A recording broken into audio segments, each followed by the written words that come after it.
for His Majesty's Revenue and Customs against Dolphin drilling. This appeal is a tax appeal. It is concerned with the interpretation of a technical provision in the Corporation Tax Act 2010, which was inserted by amendment in 2014. The purpose of the amendment was to restrict companies drilling in the North Sea from reducing their tax liability by contracting out services to associated companies registered outside the United Kingdom and outside the United Kingdom tax net by reducing the costs of by deducting the costs of those services from their liability to corporation tax. The relevant provisions are in Part ZA of the Corporation Tax Act 2010.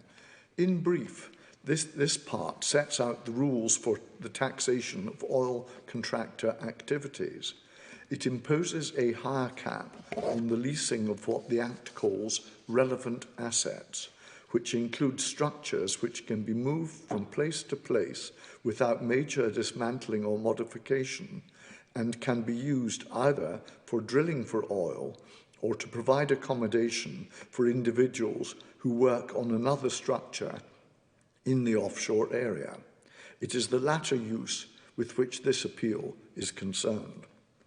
The critical section which is in issue on this appeal is section 346 LA subsection 3, which provides that a structure is not to be considered a relevant asset if, and I quote, it is reasonable to suppose that its use to provide accommodation for offshore workers is unlikely to be more than incidental to another use or other uses to which the asset is likely to be put. The central question on this appeal is what is meant by the words unlikely to be more than incidental to another use or other uses. Turning to the facts underlying the appeal, a company in the Total group of companies wished to carry out drilling activities in the North Sea on the Dunbar oil platform.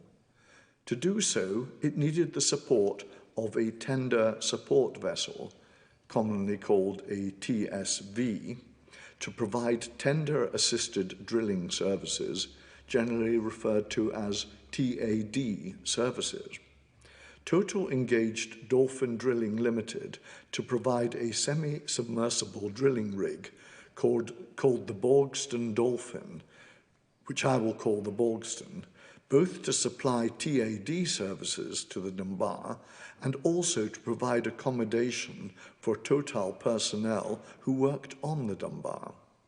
Total negotiated a change to the order to increase the accommodation available on the Borgsten for this purpose. Dolphin Drilling leased the Borgsten from an associated company registered in Singapore and provided it to Total. HMRC concluded that the hire cap applied, but Dolphin Drilling succeeded in its appeal before the first tier tribunal, which was upheld in the upper tribunal. The Court of Appeal, having held that the hire cap applied to the lease of the Borgsten, Dolphin Drilling Limited appealed to the Supreme Court. The question for the court is whether the hire cap applied to the lease of the Borgsten to reduce the amount of the deductions which Dolphin Drilling Limited sought to make in calculating its liability to corporation tax in the years ended 31st December 2014 and 31st December 2015. The court unanimously dismisses the appeal. The court discusses the approach to statutory interpretation, focusing on the analysis of the words which Parliament has chosen to express its meaning and the statutory context of the provision in question. In this case, the background material provided no real assistance to the interpretation of the words in question, and the court therefore focused on the statutory words in their statutory context. In interpreting the statutory words incidental to another use, the court holds that those words should be given their ordinary meaning. The section provides that use A of an asset must be incidental to use B or uses B and C of that asset. This meant that use A had to arise out of use B or uses B and C.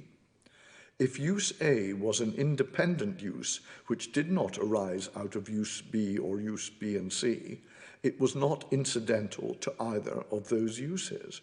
It was not enough that use A, however important in itself, was secondary or subordinate to another use of the asset. In this case, the Borgsten had the primary use of providing TAD services to the Dunbar to enable it to conduct drilling operations.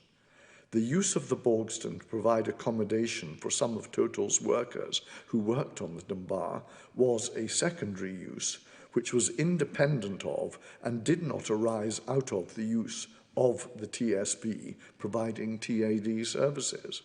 The Borgsten was therefore a relevant asset insofar as it provided accommodation to Total's workers and fell within the higher cap. Dolphin Drilling Limited's appeal is therefore dismissed. Judgment in the matter of